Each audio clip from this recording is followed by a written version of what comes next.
innovación. Bueno, continuemos pues. Entonces,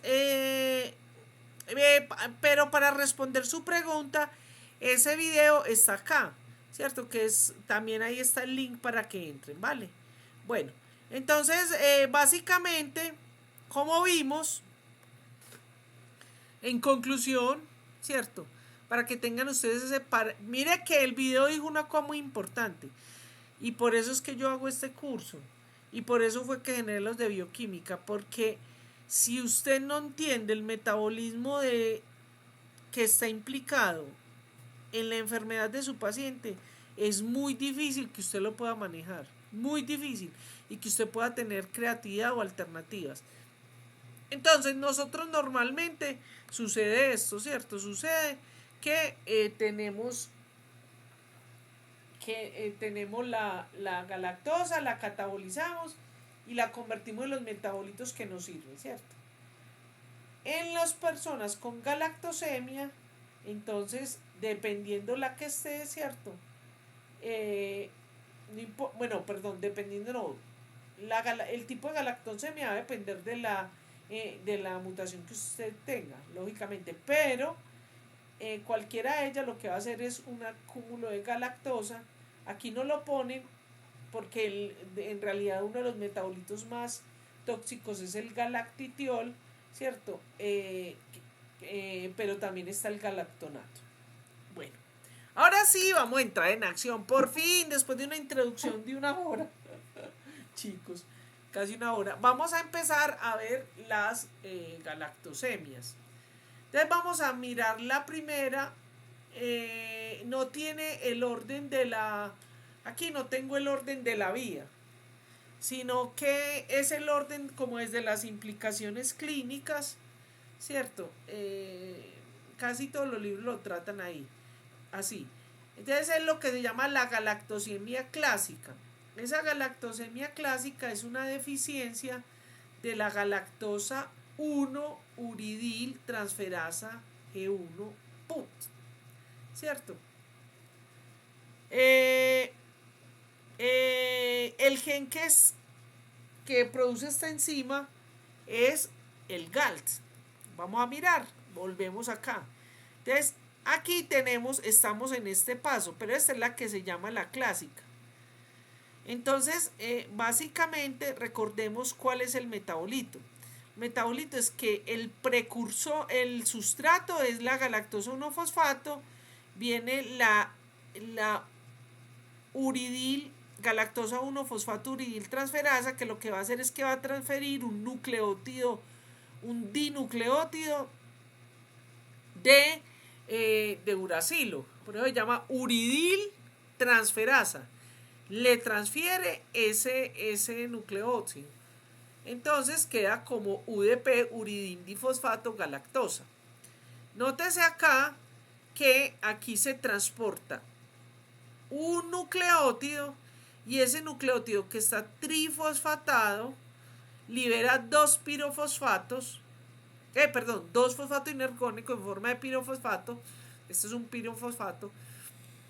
Y el otro, por eso se llama difosfato, porque el otro fosfato venía en la galactosa.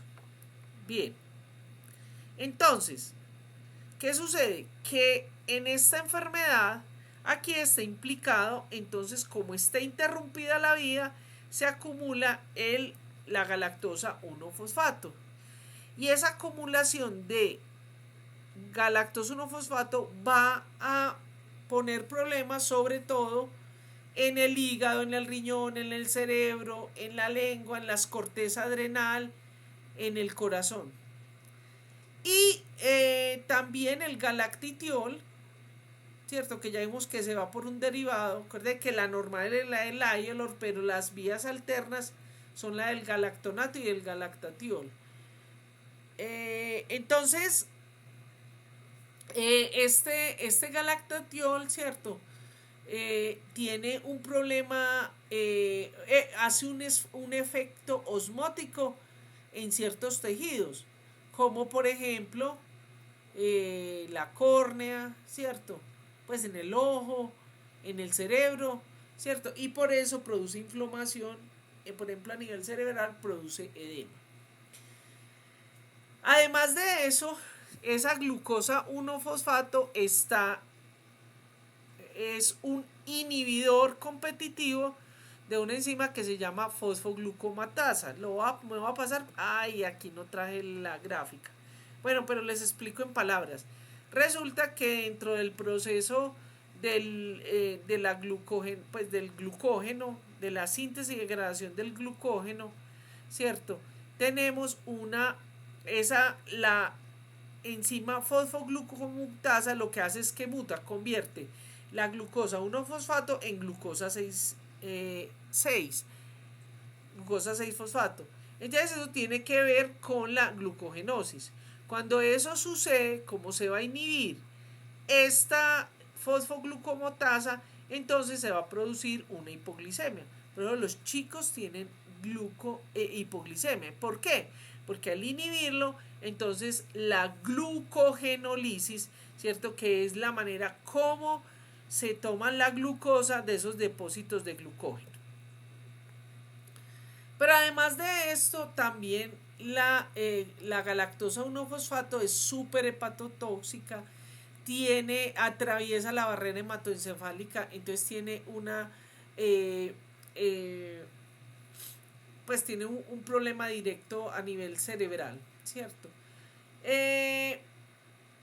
Y además de esto, ese galactotiol que se va a acumular en los ojos, como también se da en el GAL, va a producir cataratas. Como les digo, algunos de estos niños incluso nacen ciegos. Vamos a ver entonces las características clínicas. Y podríamos decir que este es el primer grupo de manifestaciones que ustedes van a ver que repetimos en casi todos los errores innatos del metabolismo.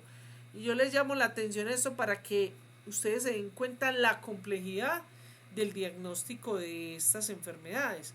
Porque, mire, muchas de estas cosas, por ejemplo, pobre alimentación, cuando dice pobre alimentación, es que generalmente, sea porque el niño no succiona, porque a veces hay unos fenotipos que son muy agresivos, o sea porque entonces como se le hace una restricción de la leche, si no se le hace una compensación de la alimentación, pues hay una alimentación pobre. Entonces recuerden que la alimentación es muy importante en el neonato, ¿cierto? Por lo que incluso en vez de ganar peso puede perder peso.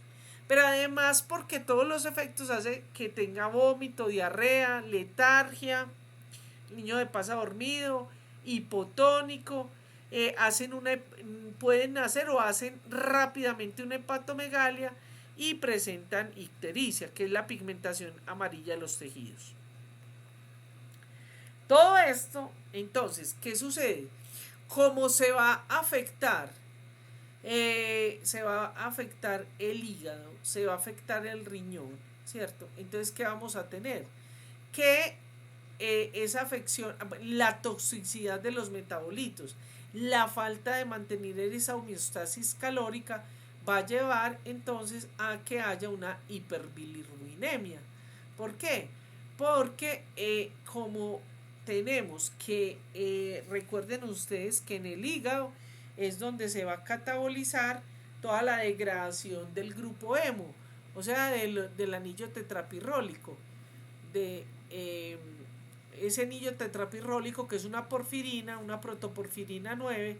Entonces cuando se libera el hemo, que viene generalmente de los glóbulos rojos, pero también puede venir de otros, de la utilización del sistema de citocromos P450. Bueno, en fin, por ejemplo en una infección. Entonces, lógicamente, como el hígado no está funcionando bien, por eso no funciona bien la producción o el catabolismo de ese grupo hemo, o sea, el catabolismo del grupo hemo, o la síntesis de bilirrubina, ¿cierto? Va a estar bloqueada, entonces hay hiperbilirrubinemia y por eso hay ictericia, que la bilirrubina tiene tropismo por los tejidos y por eso y a esa pigmentación amarilla. Las transaminasas elevadas, aquí no está, pero también mejor dicho, todo el perfil hepático está alterado. O sea, las transaminasas, la fosfatasa alcalina. Cuando digo las transaminasas, son el GOT, GPT y GGT. La fosfatasa alcalina, el ácido úrico, bueno, en fin. Además de eso, va a haber una acidemia porque hay un aumento de aminoácidos como la fenilalanina, tirosina y metionina.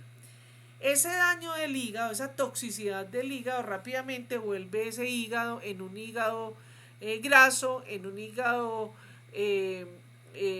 graso, fibroso, y finalmente puede desarrollar una cirrosis. Por obvias razones hay una disminución en la albúmina, ¿cierto?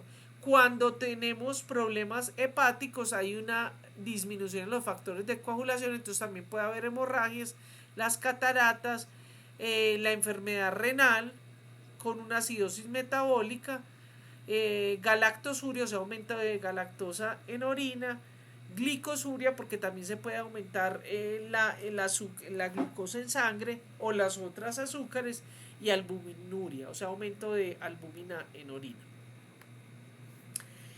Estos síntomas entonces generalmente, claro, como nosotros somos mamíferos, pues generalmente se da al tercer día de vida. Entonces, pues empiezan a darse las manifestaciones que pasan de manifestaciones agudas a manifestaciones crónicas. O sea, los vómitos a repetición, retraso en el desarrollo y crecimiento porque la alimentación está pobre o desbalanceada. Bueno, y eso entonces, junto con es decir, la pobre alimentación, junto con el acúmulo de metabolitos, va a llevar entonces que haya retraso en el desarrollo cognitivo, falla ovárica, ataxia, pues todo lo que tiene que ver con el desarrollo central, los núcleos centrales, entonces ataxia, dispraxia verbal, baja talla, hipogonadismo, hipogonadismo hipergonadotrópico. Entonces tienen una pubertad tardía, tienen amenorrea, oligoamenorrea. Ahí es muy importante, ¿cierto? Dos cosas. Uno, cuando la enfermedad es tardía, ¿cierto? Tardíamente se detecta, ¿cierto? Ocurre todo esto, pero también hay que tener cuidado en los que se diagnostica y estar monitoreando todo este tipo que tiene que ver con las hormonas sexuales. Bueno, entonces, en la galactosemia clásica, como lo que diríamos que son las características, así como que es casi siempre se presentan, y son las cataratas. Ojo, muy importante esto, el 10% de los pacientes nacen con cataratas, ¿cierto? Pero entonces van a tener hipotiroidismo, ictericia, bilirrubinemia, hemólisis, hemorragia y sepsis, ¿cierto? ¿Por qué? Porque no se están defendiendo bien. Ahora, existen diferentes fenotipos. Es decir, hay unos más graves y unos más fuertes. Es decir, dentro de la misma galactosemia clásica podemos tener diferentes fenotipos. ¿Eso de qué depende? Como lo vamos a repetir en todas estas clases, va a depender del tipo de mutación, ¿cierto? Entonces, tenemos que y aquí hay una cosa importante, ya vimos que el gen que es el GALT, está ubicado en el cromosoma 9, es menos frecuente en población negroidea y asiática, y pues como sabemos que es autosómica recesiva, ¿cierto? Eso afecta por igual a ambos sexos, no es ligada al sexo. Ahora, muy importante lo siguiente, nosotros tenemos en nuestros países, aunque esto hace parte de lo del diagnóstico, en estos países que no tenemos las tecnologías que nos lo permiten, Entonces, muchas veces las caracterizaciones genéticas se vuelven muy útiles. Pero empiezo con el sonsonete que tengo yo. Parezco una mamá. Eh, Ojo chicos, cuando ustedes sean profesionales de la salud, especialistas, no entrar en el determinismo genético. Si un paciente tiene las manifestaciones clínicas, más aún si tiene galactosuria, galactosemia, este tipo de metabolitos bioquímicos, así no tenga el gen, por favor, no le quiten el diagnóstico al paciente. Bueno, eh, aquí vemos entonces, esta es una foto del libro de Naihan, perdón, donde vemos un niño, ¿cierto? Que nace y ya el niño acabadito de nacer y ya tiene una hepatomegalia importante. Pero además de eso, por todas las implicaciones que tiene eso, se ha encontrado que los niños muchas veces tienen ausencia de grasa subcutánea y tienen lo que se llaman pliegues de piel flácida, que esto es típico. Esto que ven acá, entonces mire que usted fácilmente ve estas arruguitas que se ven acá, estos pliegues que también se ven en los niños desnutridos. Tenemos, y aquí llamo la atención, para las galactosemias que no son tan graves o no son tan severas, son más atenuadas. Entonces, muchas veces estos niños, ¿cierto? Como no nacen ciegos, de pronto incluso pueden tener hasta eh, el, el diagnóstico, entre comillas, tardío, no tuvieron el tamizaje neonatal, entonces el diagnóstico se hace a las 3 o 4 semanas y entonces eso hace que los niños reduzcan lo que se llama las cataratas lentioculares. Esas cataratas se ven claramente con una lámpara de hendidura, con una prueba simple de oftalmología, y aquí aprovecho para los que se vayan a dedicar a la oftalmología, porque cuando ustedes vean esto en los niños, incluso aquí hay una doctora en el edificio que queda en Ciudad del Río al lado, se me olvidó el nombre de la doctora, ella es oftalmóloga de niños y muy sensible hacia los errores innatos. Cuando se vean cataratas en estos niños hay que poner cuidado porque es posible que tengan esta y mire que con una simple lámpara de hendidura se puede ver el hallazgo. Entonces, si usted ve eso con el niño, para que rápidamente usted como personal de la salud curse en buscar cómo solucionar eso, o por lo menos en ver cómo organiza junto con una nutricionista para hacer una restricción de leche, ¿cierto? Mire, aquí tenemos, es un niño saudí que recibió hasta las 3 o 4 semanas. O tenemos estos que son más dramáticos, ¿cierto? El diagnóstico se hizo al año, ¿cierto? Al año de haber estado pues consumiendo leche. Entonces, lógicamente, eso hizo un daño muy importante en la sustancia blanca, ¿cierto? Y un daño importante a nivel ocular. Una de las afecciones, por ejemplo, esto es de este caso de este niño que tiene lo que se llama el clonus bilateral de tobillo, que es ese clonus que usted le tira el pie hacia la pantorrilla, ¿cierto? Y el niño empieza a temblar. Eso se llama clonus bilateral del tobillo. Este era es un niño que ya no puede sentarse, no puede pararse, ¿cierto? Que le hizo un daño cognitivo. Tenía cataratas, se las operaron, pero quedó con una visión reducida. Y pues después de que se detectó, la hepatomegalia se dio, pero recuerde que dijimos que eso puede llevar incluso a una cirrosis. Aquí tenemos otro bebecito con galactosemia, no diagnosticado hasta 48 días. ¿Y por qué les traigo estos casos? Porque es el caso de nosotros, así pasan con nuestros bebés, ¿cierto? El niño en ese momento pues no tenía cataratas, tenía hepatomegalia y ascitis, que es acumulación de líquidos, y edema en piernas y escroto.